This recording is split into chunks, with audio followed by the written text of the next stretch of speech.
In a soft land where clouds drift like feathers, a knight named Cedric yawns under dawn's hush.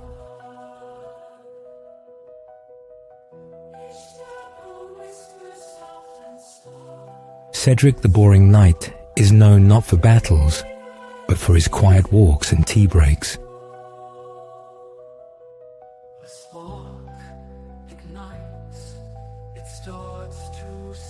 Today, Cedric hears whispers of a forgotten whispering well, where old wishes still hum faintly.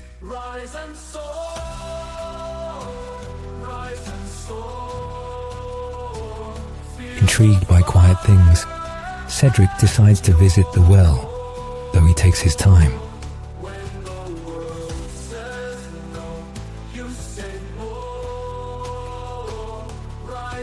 The well, they say, grants wishes about belonging, something Cedric has long wondered about in silence.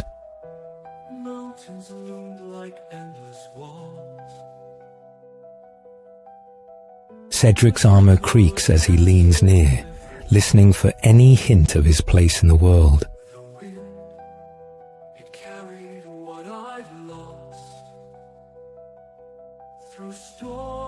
Instead of words, the well gives a sigh, and Cedric feels a warm wind brush his cheek.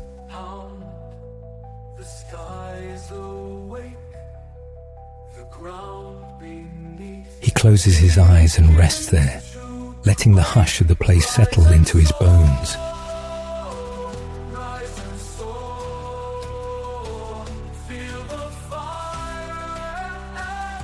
As twilight nears, Cedric dreams of a place where even stillness is welcomed and understood.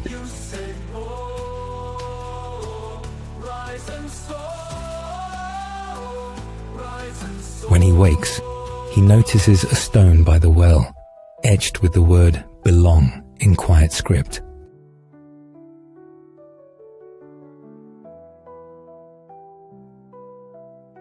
Cedric picks it up, feeling its subtle warmth, and tucks it into a pouch with care.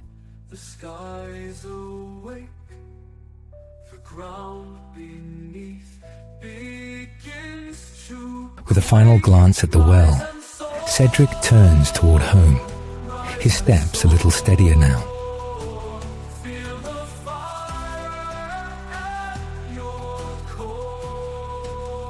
The Boring Knight listens carefully as the snail speaks of ancient gardens hidden beneath the moss.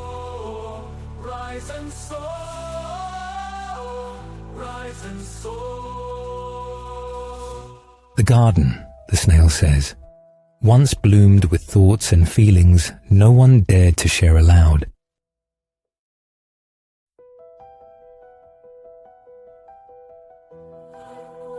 Curious and calm, the knight follows the snail's slow trail, each step softer than the last.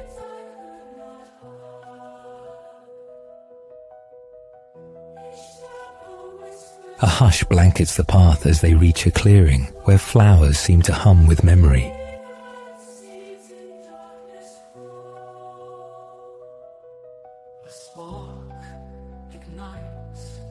The flowers, the snail explains, bloom from unspoken feelings, rooted deep in the soil of silence.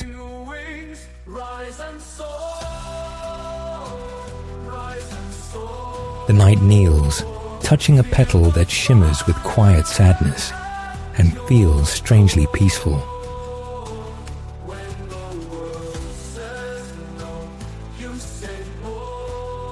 He remembers his own forgotten feelings, tucked away during quiet meals and silent starry nights.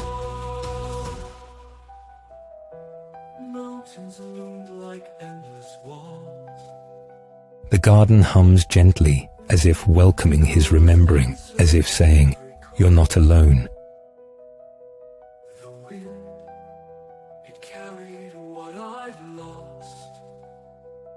The snail nods slowly, inviting the knight to speak if he ever wishes, or simply sit.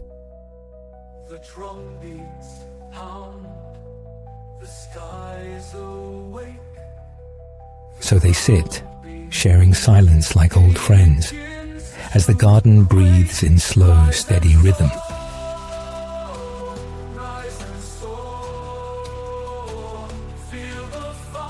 Evening falls like silk, and the garden dims, its glow folding into the hush of dusk.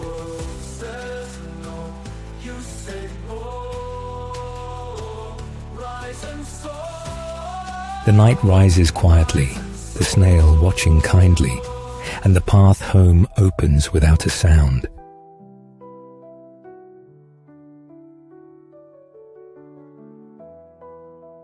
The boring knight walks slowly through the hush of drowsy hollow, where questions drift like leaves.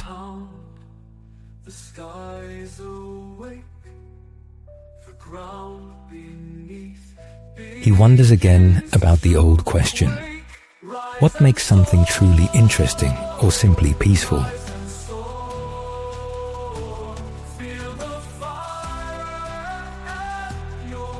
A squirrel stops near his boot, twitching its nose, then scurries off without a sound or fuss.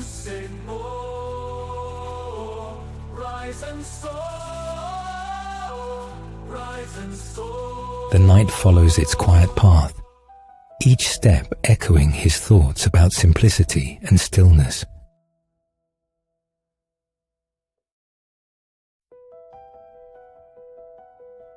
He passes a tree with carvings from long ago, names and hearts faded by time and weather.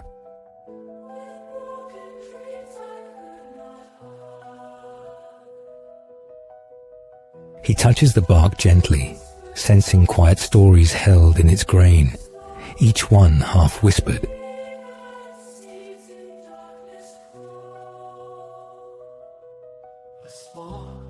A gentle wind carries the scent of pine and memory as the trail leads to a stone bench.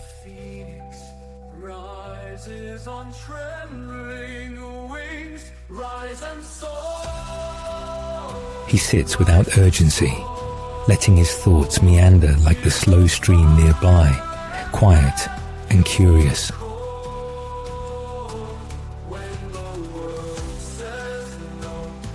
Overhead, clouds gather in thoughtful shapes, and he wonders what questions they might be asking too.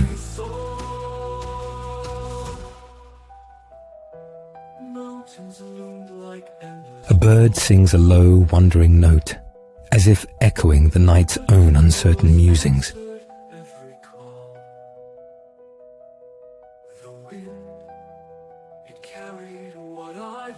The night watches the bird vanish into the canopy, taking its question with it, or leaving it behind.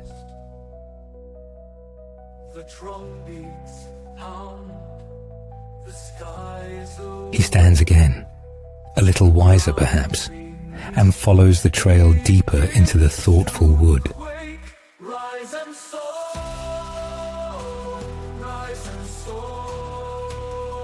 The boring knight stands at the edge of a quiet marsh, where the breeze remembers names.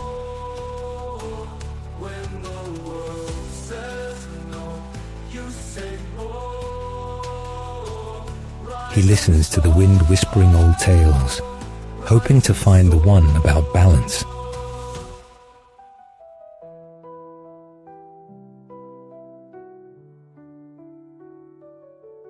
A willow leans low beside the water, its branches cradling the hush of twilight. The drum beats pound, the skies awake. The night remembers the clockwork librarian's words. Not all truths are spoken aloud.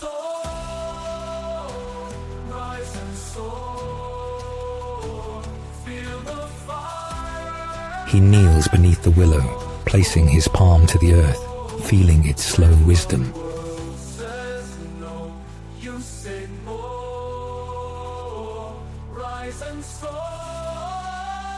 The ground hums softly, a rhythm like breathing, reminding him of the balance he seeks.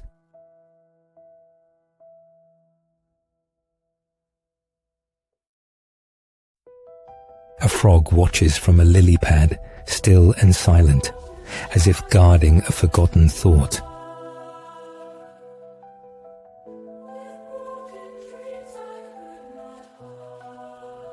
The knight speaks gently to it, asking nothing, offering only his presence in return.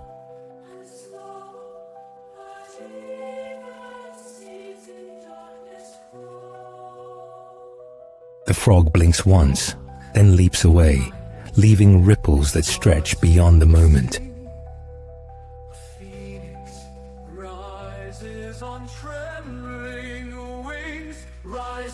He follows the ripple's path with his eyes, noticing how everything moves and returns.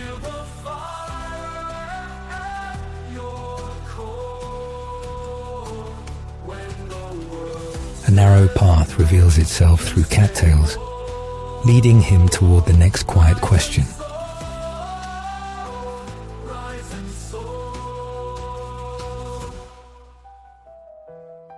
With dusk deepening behind him, the boring knight steps forward, guided by stillness and story.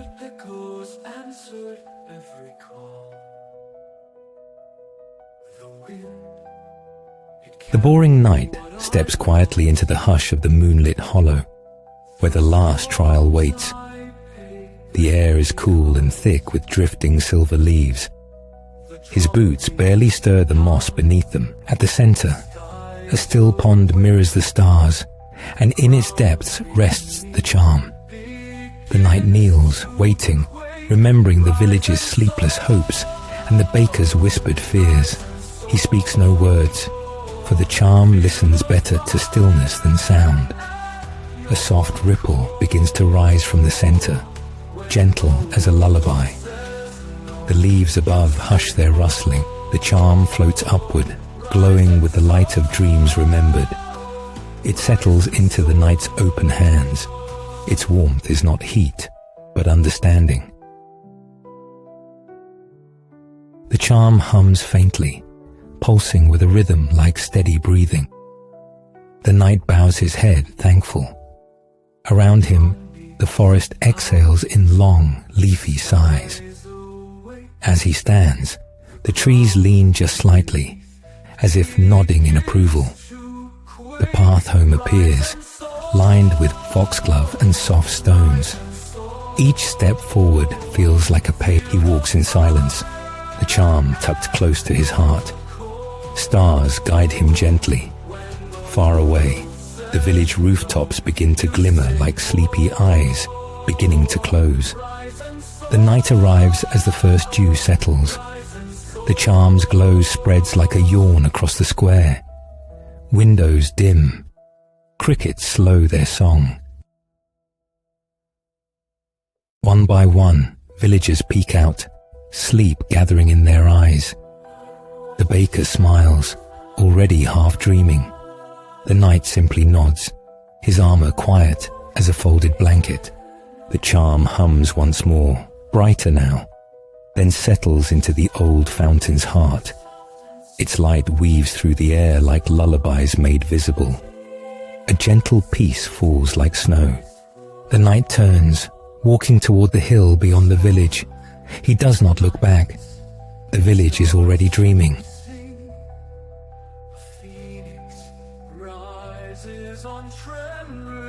On the hill, the boring knight sits beneath a tree, helmet tilted slightly down. Below, the charm glows steady, and the village sleeps soundly at last. He rests,